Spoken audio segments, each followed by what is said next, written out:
Mame Wardini moo ñu ñëw oo ñu woon pour defal ñu remise symbolique bu ndimbalu ville de Dakar ci communes yi nga xam ne la ñu doon muy fukki communes yi ak juróom-ñeent donc ñu ñëw aussi nangu ci ndimbal li sagalaale ko sargal ko gërëmaale ko aussi ci ndimbal li mu indil suñu population yi. waaw xam nga ndimbal moom toujours am na population yoo xamante ne ñu fi mu nekk sonn nañ mën naa wax su ma si mën naa si jël ñi nga xam ne dañ doon jaay ci mbedd yi ñu teggi leen amatuñu source de revenu mën naa si jël ñi si nga xamante ne seeni mbokk dañ nekk bitim réew daal leen yónnee luñ dund te ñooñu yoratuñu lu ñu yónnee mën naa si jël yeneen cas yooyu mooy les premiers cas yi nga xam ne ñoo gën a urgent ñooñu defe naa ñu jar a génne léegi lañ donc lii du tere aussi ñun communes yi dañuy jënd dimbali suñu population yi parce que waruñu si xaar kenn dafa def rek waree fam mais bu ko deful woon it ñun dañ koy def na ko du tere ñun dañ koy def. waaw dama koy rafetlu bu baax a baax xam nga nit dara dina ko war te du ko def moom war na ko def na ko et puis def na ko xam nga def dafa am manière dafa oo maire yëpp xam naa yenn maire yi ku nekk yaa ngi xeex sa gox amuñu jot waaye man nangul naa ko joxe bi si turu maire ville de Dakar yi yëpp man nangul naa ko te dinaa fexe it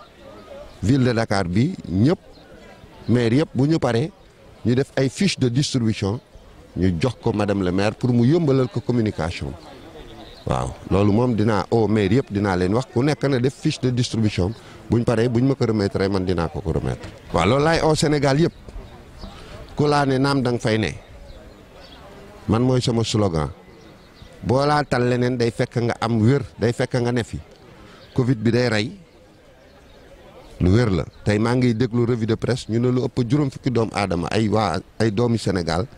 dee nañ bitim réew dee nañ kenn mënu leen indi Sénégal gouvernement dafa mujj jëndal leen ay bàmmeel ñaari nit dee nañ Sénégal kon loolu luy rey la luy rey nag da nga koy moytu doomu aadama daal su fekkente ne ñi am xam-xam dañ la wax moytul lii soo ko moytuwul yaa ngi màbbal diine soo ko moytoo yaa ngi saxal diine kon nañ moytu nañ respecter les consignes yi nga xamante ne autorités yi ñoo ko joxe te autorités yi techniciens de santé yi jox leen ko en tout cas man loolu laay aussi ñëpp nañu faral di raxas suñuy loxo ku ko man bul génn te takkuloo masque loolu suñ ko defee léegi yàlla dana fay jàngoro ji Sénégal may wax ñaan may dolli tamit beneen message Sénégal bu ñuy ñaan bu ñu wax yàlla nañ mucc du fi jëlee jàngoro dañuy wax yàlla na yàlla fay fi jàngoro bi ñuy ndox di fayee safara bu ko fi fayee rek daf fiy jeex waaye yàlla na ko fi yàlla jëlee bu ko fi jëlee te jógewul beneen dëkk day dellu si mais bu ko yàlla fayee ci àdduna bi fay jàngoro ji mu jeex takk jàngoro bi dootul contaminé kenn kon nañuy wax ne yàlla fay jàngoro ji jërëjëf. waaw tey dañu daje fii ndax dafa am ndimbal boo xam ne dañ ko waroon a jox communes yi xam nga Dakar am na 19 communes ñu waxtaanoon ak ñoom bi ñu gisee ak ministre bi ba pare ñu ne woon danañ leen dimbale ci denrée alimentaire danañ leen dimbale ci eau de javel saabu ak yenn yi gants ak yooyu luñ ci mën a am daal gel yi loolu nag lañ dajale woon boobu léegi xam nga du gaaw ñu dajale ko nag tey nag ñu oowoon leen pour remettre leen ko officiellement li ñu fi indi tey mooy ceeb indi nañ 400 tonnes ceeb indi nañ 6000 paquets de sucre 6000 paquets de javel de savon yooyu lañ leen di jox pour ñu yóbbu ko ci seen commune yi distribuer ko population yi. geste bu njëkk la nag yaakaar nañ ne xëy na yàlla bu ñu dimbalee xëy na du soxlawaat sax ñu koy utiwaat ndax bu jàngoro bi arrêté ndimbal boobu dootul soxla ñu koy yóbbu ci commune yi. ville de Dakar nag bi affaire bi ñëwee ba léegi wax dëgg yàlla dugal na ci loxoom bu baax ndax demoon na ci ministère bi joxe fa chèque 100 millions boobu waaye ba mu jógee ci loolu aussi jënd na ay produits pour hôpitaux yi nga xam ne fa la ñuy yóbbu malade yi ñu jëndal leen liste médicament boo xam ne ñoom ñoo ñu joxoon benn facture ci loolu lañ basé wu jënd ko pour hôpitaux yi nga xam ne dina recevoir malade yëpp. biñ jógee ci loolu aussi dem nañ pomper bâtiment yi yëpp yu ville de Dakar yi mais aussi pomper nañ établissement scolaire yi muy lycée ak collège ñi ngi di leen di pomper centre socioculturel yi aussi service d'hygiène genre service d'hygiène dem nañ pour pomper école yooyu yëpp. bu dul loolu am na benn centre bu nekk Liberté 6 ñu ngi koy defaraat pour mettre ko à la disposition de l'État pour bu fekkee ne am nañ problème ñaanuñ ko yàlla waaye bu hôpitaux yi feesee ñu am au moins fu ñu mën a dugal malade yi. lii nag tey bi ñu fi ñëwee aussi conseil mondial de l'eau ñëw na fi wax dëgg yàlla may ñu 11 tonnes de savon yoo xam ne dañ ko boole ak lii ñuy distribuer jox ko nit ñi ndax ndox meeg saabu bi nag moo gën a am solo nañuy raxas loxo yi bu baax a baax ak ndox ak savon parce que gel yi am na ci gel yoo xam ne baaxul te mënoo foo toll di yore gel waaye bu fekkee ne ba nga dugg see sa kër rek nga raxas sa loxo ak saabu ngay moytu di joxe loxo ngay moytu di génn lu bari ci mbedd bi parce que nee nañ virus bi léegi sax nañu sol ay masque bu ñu génn kon yooyu yëpp bu ñu respecté consignes yooyu ñu joxe yaakaar naa ne jàngoro bi ni muy lawee dana taxaw. gis ngeen ne léegi amatul benn cas bu jógee bitim réew cas yi ñu am mooy fii ci biir dëkk bi kon wàllante bi ci regroupement yi la ak ci joxe loxo yi bu fekkee ne am na ñu koy def ba tey ak ñàkk a sol masque di tisooli muy dal keneen nit yooyu mooy indi wàllante bu gaaw bi kon ñuy ñaan rek nit ñi nañu respecté consignes yi leen ministère de la santé wax bu ñu defee li ñu sant yaakaar naa ne jàngoro bi dootul law lu bari xale yi aussi ñu téye leen ci kër yi ndax bu ñu téyee école yi ne xale yi nañ toog ci kër yi waruñu leen bàyyi ñuy taxawaalu ci mbedd bi nañu téye xale yi ci biir kër yi na ku nekk toog sa kër bala dem ba lii passé yomb na muñ na bu ñu respecté consignes yooyu yaakaar naa ne yàlla mën nañu defar sutura jàngoro bi yem fii. Les raisons de cette cérémonie, bon, c'est la pandémie évidemment, c'est le Covid-19. Donc la ville de Dakar a remis en ce jour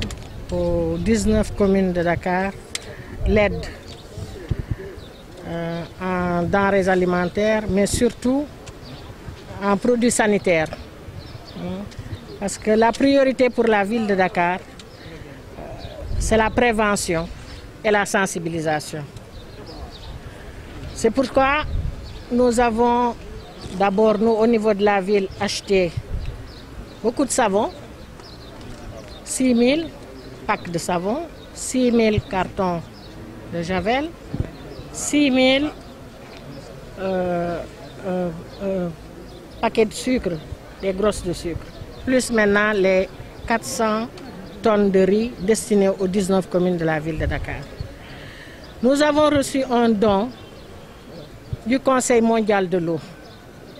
Vous savez que le Conseil mondial de l'eau, le siège est à Marseille. La ville de Marseille est jumelée à Dakar. Le prochain forum mondial de l'eau se déroulera à Dakar en mars 2021. Et le président Loïc Fauchon, qui est le président du Conseil mondial de l'eau, nous a envoyé un don de 34 800 savonnettes pour aider à lutter contre cette pandémie qui est en train de décimer le monde entier. Donc, comme je l'ai déjà dit, puisque nous sommes dans la prévention, nous allons donc distribuer déjà ce savon, cette eau de javel, des détergents, du gel aux différentes communes.